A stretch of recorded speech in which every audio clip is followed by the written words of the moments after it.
Ay, na-conscious si ma'am. So, Na-conscious. the setup here is, the priming will be done in the bedside. Because we can have it primed in the blood. Paano natin iraran? Bring the Ganun pa blood rin. here, then you can use that. Hindi natin pwedeng i-ano. Some hospitals do that. Ay. Metro Hospital, Asian Hospital, but here, it's us issuing ourselves. So what we can do is, we have to have a separate training for these nurses. We'll set it. Just now, parang overview lang po eh. So that you will have a positive encounter with filtration. Because we have to travel in the middle of the night.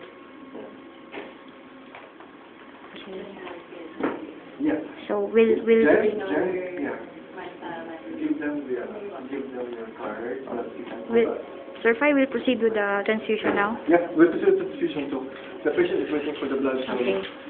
Miss Mai. Where is Miss Mai? Okay. Thank you very much. Thank you, sir. Thank you, sir.